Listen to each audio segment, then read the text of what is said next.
Fala galera, como que vocês estão? Tudo bem com todo mundo aí? Espero que todos estejam bem, se cuidando e tomando as devidas precauções aí. Galera, esse vídeo é pra gente dar continuidade no nosso conteúdo então. Não sei se vocês lembram aí, antes da parada, né, pro isolamento, a gente deu uma pausa no conteúdo da apostila em si para retomar um pouco o conceito de geografia física. Então a gente tinha falado em aula do relevo e agora a gente vai falar um pouquinho da dinâmica climática. Os slides eu vou passar para vocês depois, mas eles estão um pouquinho densos porque eu peguei os slides que eu usaria em várias aulas. Então eu não vou falar tudo exatamente igual como está aqui para resumir um pouquinho, senão a videoaula vai ficar muito longa e vocês vão cansar de ver a minha cara. Beleza? Então vamos lá. Primeira contextualização aí, conceituação bem facinho, bem rapidinho, né, galera? Lembrar da diferença entre tempo e clima. Tempo é o que está agora. Então a gente sempre pode falar que o tempo está ensolarado, o tempo está quente, está chovendo, porque é uma condição atmosférica momentânea. Já o clima, galera, é a sucessão desses tempos atmosféricos. Ou seja, eu observo como um tempo de local, em termos de tempos atmosféricos falando, né? Se é quente, se é frio, quanto está quente, quanto está frio, ao longo de muito tempo, para determinar o clima dessa região. O clima pode mudar? Pode. De um ano para o outro, a gente considera o que a gente chama de variação climática. Não muda muita coisa. Agora, ao longo de muitos anos, aí sim pode ter o cenário de mudanças climáticas, que aí é um assunto para uma outra aula. O clima, galera, ele tem três elementos, três coisas que o definem. Temperatura, se é quente, é frio, quando que é quente, quando que é frio. Umidade, se é seco, se é úmido, quando que é. E pressão atmosférica, que a gente não lembra tanto, mas se relaciona muito com a dinâmica de ventos e correntes marítimas. É muito importante por isso, tá? E aí umas piadinhas excelentes, né? Uma previsão do tempo para quarentena. E aquela cantada excelente que eu fazia para vocês também, da diferença entre clima e tempo. Cuidado, porque às vezes ela pode ter aí umas cortadas meio rápidas como essa daí. Beleza? Então, galera, primeira coisa, depois disso, né, muito importante para a gente falar, são os chamados fatores de influência do clima. O primeiro deles, mais fundamental de todos, é a latitude. Vamos lembrar aí. Latitude é a distância de um ponto até a linha do Equador. Norte e sul. Lembra? Latitude. Latitude. Aí, agora sim. Latitude norte-sul. Quanto maior a latitude, ou seja, vou até pegar meu globinho aqui para ajudar, pera aí.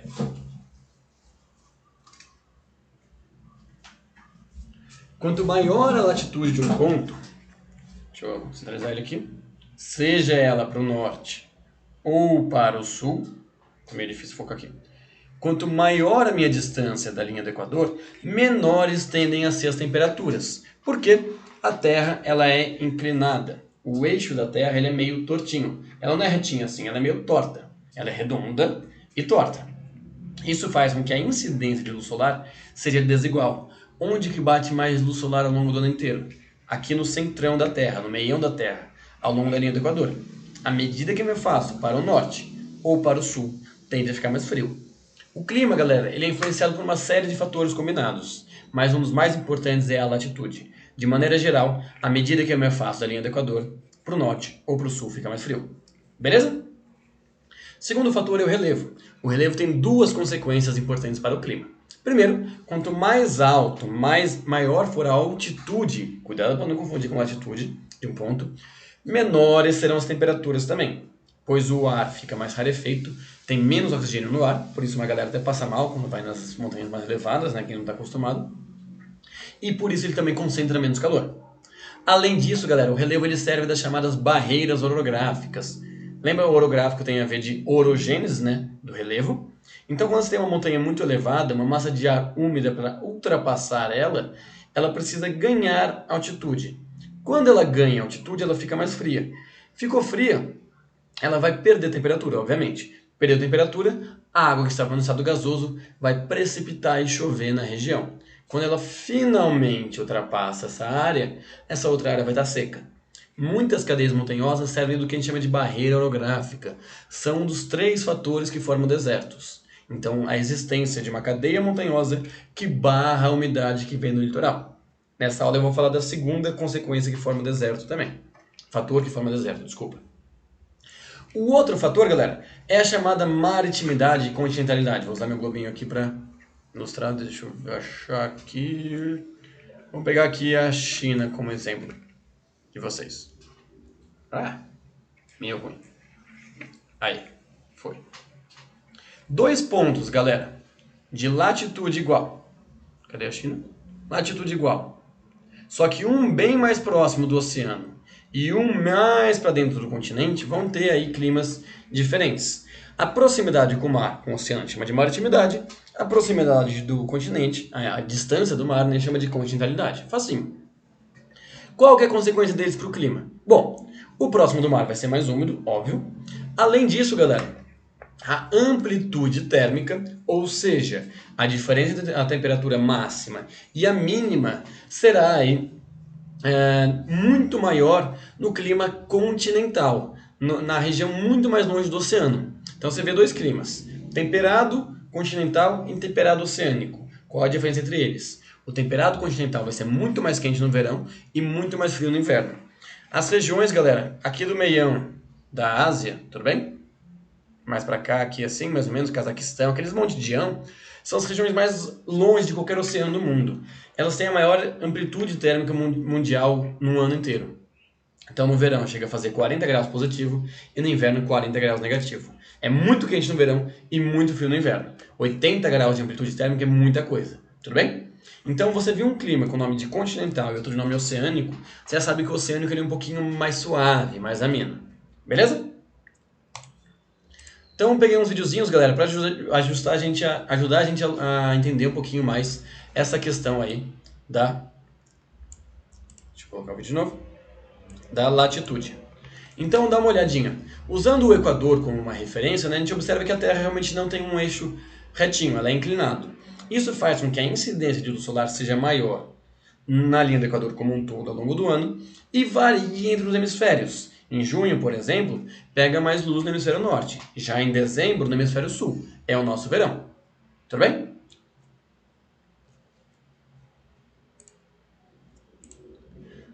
Dá uma olhadinha aí, então, ó. Então é por isso que a gente vai ter as estações do ano. Deixa eu diminuir minha feiura aqui. Colocar um pouquinho menor e voltar o vídeo desde o começo. Beleza. É por isso que a gente tem as diferenças das estações do ano também, tá? Porque dependendo do momento que você tiver, algum hemisfério, como nesse caso o sul, por exemplo, aí do vídeo, vai estar mais voltado para o Sol, enquanto o outro vai estar menos voltado.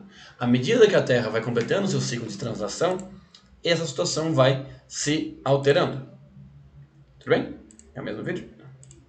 E aí, por fim, a influência da latitude para o clima. Dá uma olhada, galera. Quanto maior a latitude, menor vai ser a temperatura de maneira geral. Mais frios vão ser os nossos climas aí, tudo bem? Então latitude sempre a distância de um ponto da linha do Equador para cima ou para baixo. Tanto o norte quanto o sul dá na mesma. Esperar terminar o videozinho aí, rapidão. Voltando aí até a latitude 0 graus sul. Tanto faz se é para cima ou para baixo, para o norte ou para o sul. E aí, chegando finalmente na influência da latitude no clima, né? Como os raios solares vão bater muito mais na linha do Equador, essa vai ser uma região mais quente. E as regiões polares? Elas recebem menos raios solares ao longo do ano inteiro, e por isso serão bem mais frias. Tudo bem, galera? Dá uma olhadinha nessa imagem então. A região entre os trópicos de Câncer, no hemisfério norte, e trópico de Capricórnio, no hemisfério sul, a gente chama de zona intertropical. Bem no meio dela está a linha do Equador. É a região quente pra caramba do planeta. Entre elas e os círculos polares árticos e antártico, você tem as zonas temperadas, que pode ser quente ou frio, ou depende da estação do ano, e os círculos polares, lá as regiões polares bem frias mesmo. Tudo bem? É por isso, galera, quando a gente analisa um mapinha de clima, a gente pode observar, ó, que no meião aqui da Terra, na linha do Equador, são os climas mais quentes. Equatorial, tropical, desértico. E à medida que eu me afasto da linha do Equador, que estaria aqui, ó, para o norte ou para o sul, os climas ficam mais frios. Repara, gente, que pontos de latitude igual, como o Brasil e a África aqui, ó, mas longitude leste-oeste, lembra? Longitude leste-oeste diferente, eles têm climas iguais, porque a longitude não influencia no clima, a longitude influencia nos fusos horários, beleza? Aí, galera, uma imagenzinha de uma montanha só pra gente lembrar, né, que quanto mais alto, mais frio mesmo, tudo bem? E como funcionam as barreiras orográficas, né? Dá uma olhadinha aí, ó, galera. Imagem de satélite da NASA, que vocês podem ver que a Terra é redonda. Olha que maravilha aqui. Tudo bem? Essa aqui é a Cordilheira do Himalaia, a mais elevada do mundo. Aqui desse lado esquerdo, galera, tá a Índia, com vários rios, como o Ganges e tal, né, que são bem volumosos, chove bastante aqui, a gente consegue ver o verdinho. Porém, essa umidade do clima de monções, que a gente vai falar mais pra frente sobre ele, ela não consegue ultrapassar o Himalaia, né? Isso aqui é uma barreira orográfica. O que tem do outro lado? O deserto, aqui na Mongólia, na China. Tudo bem, gente? Dá uma olhadinha. Esse aqui é um mapa do relevo, do clima, desculpa, galera, da Europa. Esse verde é o clima temperado continental. E esse amarelo temperado, temperado oceânico. E esse amarelo temperado continental. Qual que é a diferença entre eles? Paris, por exemplo, que está mais ou menos aqui, Londres, vai ter um verão não tão quente, um inverno não tão frio quanto Moscou aqui no meio. Moscou vai ser muito quente no verão, por mais que a gente não pense, mas é, e absurdamente fria no inverno. Beleza, galera? Outros fatores de influência aí, deixa eu aumentar um pouquinho aqui o meu rosto aqui. Você vai ter as massas de ar, galera. Massas de ar são correntes de vento que se deslocam horizontalmente aí na Terra, por diferenças de pressão. Lembra que eu falei que era importante? Lembra que depois eu vou falar aí de circulação geral da atmosfera, áreas de alta e baixa pressão, por enquanto a gente não vai entrar nisso. Elas podem, galera, ser secas ou úmidas, frias ou quentes, dependendo de onde elas se formam. É mais fácil do que parece, gente. Uma massa de ar formada na linha do Equador vai ser quente ou fria? Quente. E uma formada perto dos polos? Fria. Uma massa de ar formada no oceano vai ser seca ou úmida? Úmida. E no continente a maioria vai ser seca, porque tem uma exceção que eu já falo para vocês. Quais são as consequências dela? Galera, é muito fácil. Uma massa de ar quente e úmida traz o quê? Calor e umidade. E uma quente e seca? Tempo estável e calor. Tudo bem? E por aí vai. Então, basicamente, eu já vou mostrar no mapinha como identificar um pouquinho melhor elas. A partir das características delas, vocês sabem as consequências. Como você sabe as características? A partir do local que ela se forma. Um exercício vai ter que dar alguma dessas informações para vocês.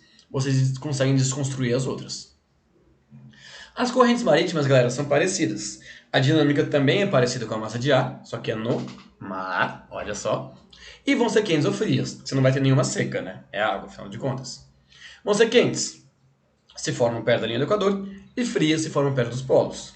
Quais são as consequências delas? Quentes trazem calor e chuva, tranquilo.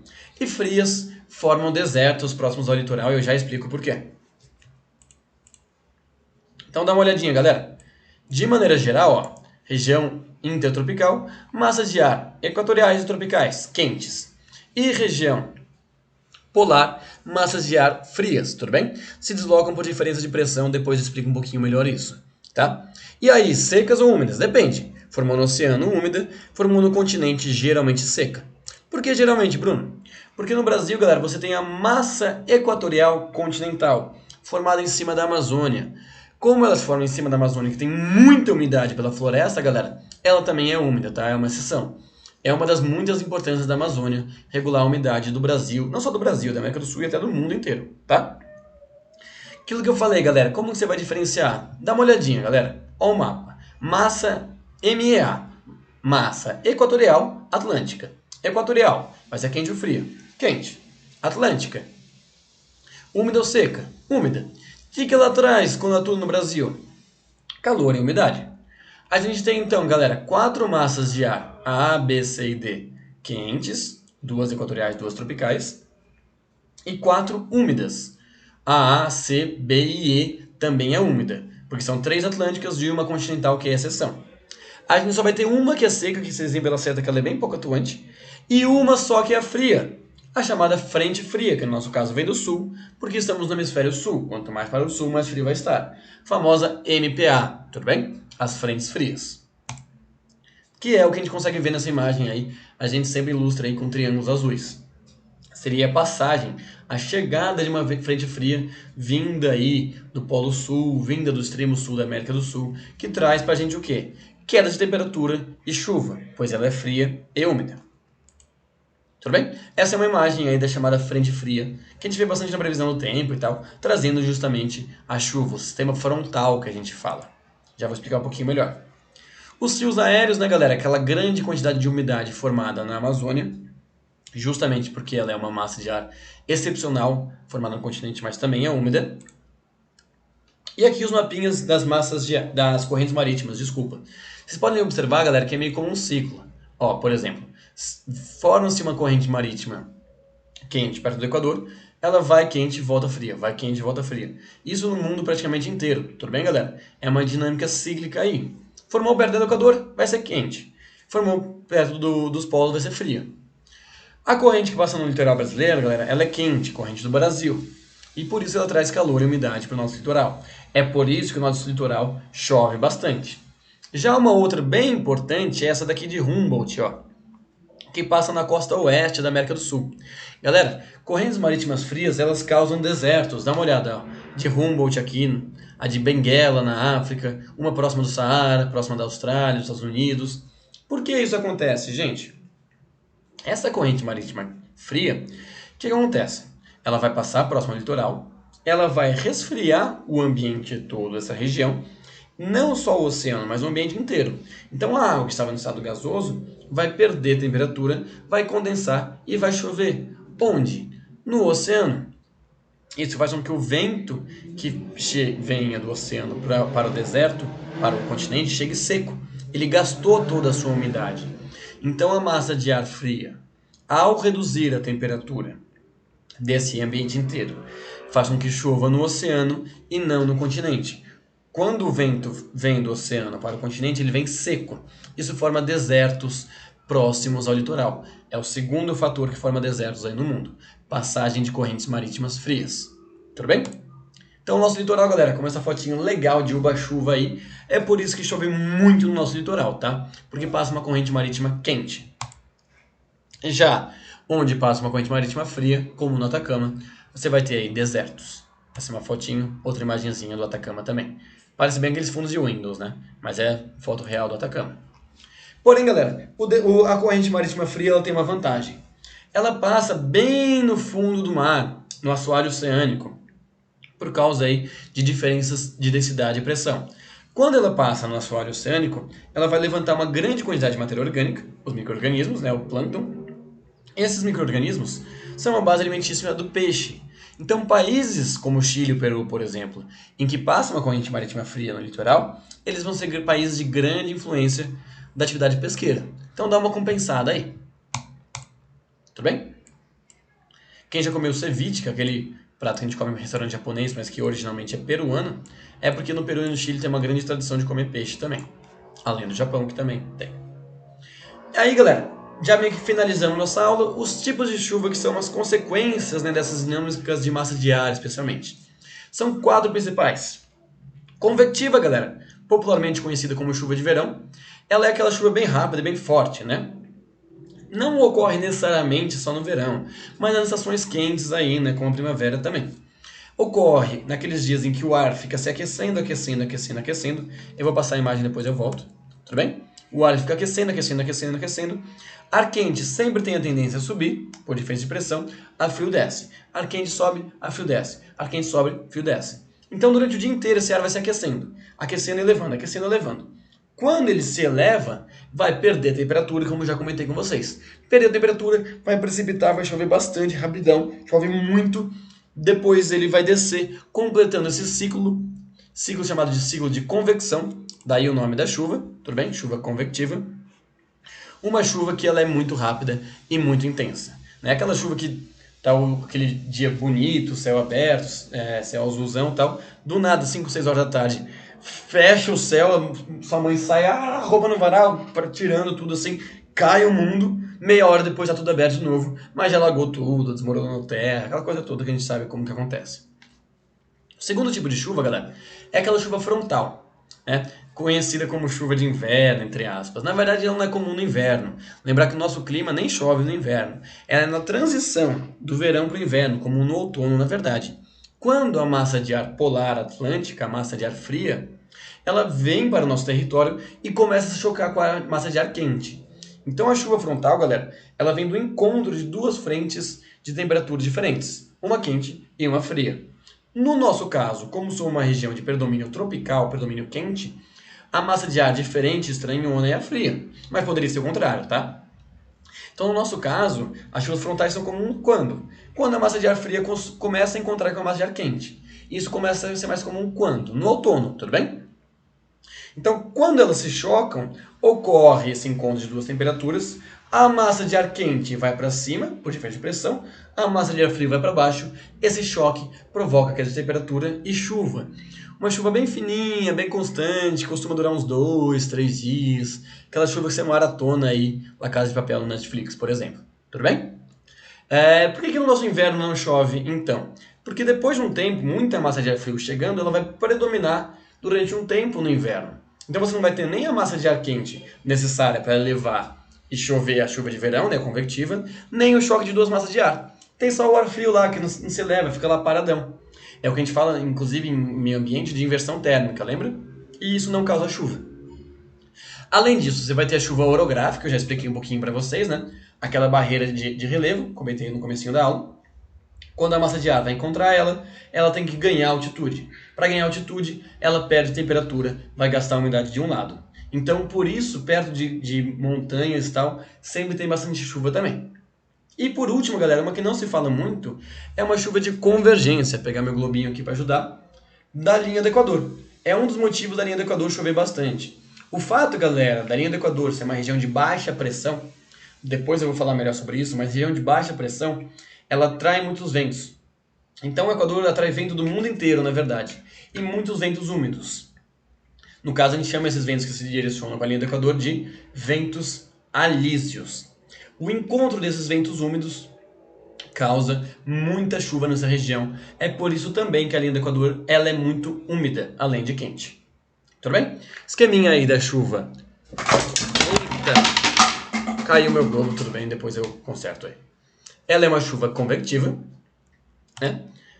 Que causa aí, por exemplo, umas imagenzinhas bem legais aí de Rio Claro sendo alagada. Aí também é uma falta de planejamento urbano, mas em outro momento a gente fala sobre isso.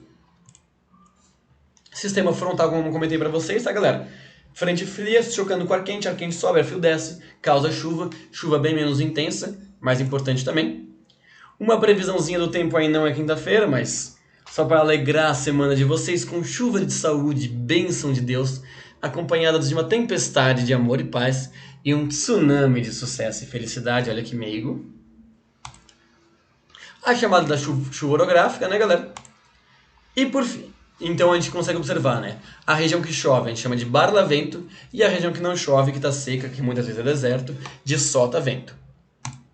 Para acabar a aula, então, galera, falar bem rapidamente dos tipos de clima aí, né? Os principais tipos climáticos. Então você vai ter o clima equatorial, é aquele clima próximo, vou pegar só a minha terra, porque o resto caiu, depois eu conserto, próximo da linha do Equador.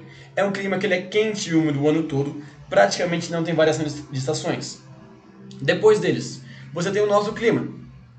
O clima tropical de boa parte do interior do Brasil aí, inclusive de Rio Claro também. Ele tem duas estações do ano bem definidas, galera. Um verão quente e chuvoso e um inverno ameno e seco. Na verdade, o nosso verão não duraria só os 3 meses, então. Durariam 6 até 7 meses, que é a nossa estação quente e chuvosa. O que a gente quer dizer com ameno, gente? Ameno é friozinho. Não é frio, como lá na Rússia, menos 40 graus. É frio pra gente, né? Ai, nossa, tá 10 graus. Isso na escala mundial nem é frio, tá, gente? Então a gente chama de ameno. Ameno é fraquinho, tudo bem?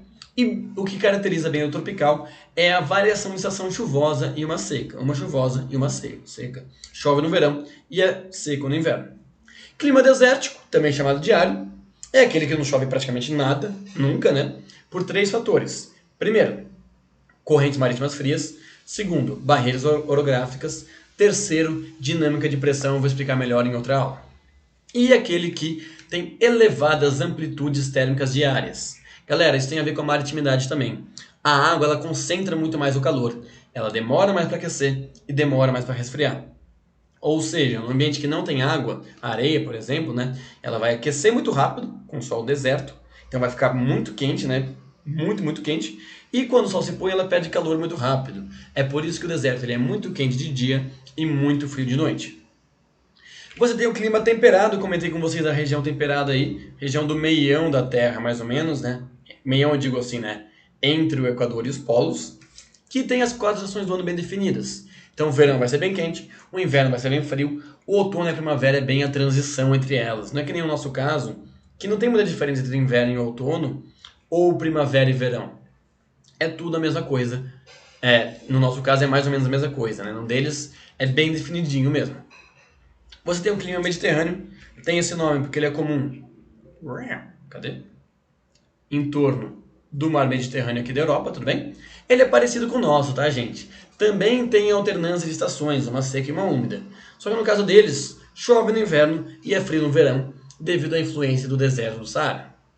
E por fim, os climas bem mais frios. O subpolar, que é praticamente no polo, como o nome já diz. Inverno extremamente frio, inverno que dura uns 6, 7 meses aí. O glacial, praticamente sempre frio, dos polos mesmo, também chamado de polar. E o frio de montanha, o próprio nome dele já diz. Ele é praticamente sempre frio também, porque é muito elevado aí. Aí, galera, nesse caso, o frio de montanha não depende de latitude, depende da altitude. Beleza? Então, olhando novamente o mapinha do clima aí para encerrar a nossa aula. Clima equatorial aqui em vermelho, sempre quente, sempre úmido, porque está na linha do Equador. Clima da Amazônia, por exemplo. Tropical, como no interior do Brasil, da África, Índia, ó. Então você vai ter um verão quente e chuvoso e um inverno mais ou menos e ameno.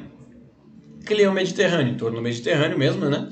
Tropical, temperado, dividido, como eu mostrei naquela imagem, em oceânico e continental. Mas a principal característica de ter as estações do ano bem definidas é a mesma. Frio de montanha, onde estão as cadeias montanhosas elevadas, como os Andes, por exemplo, né, em marrom.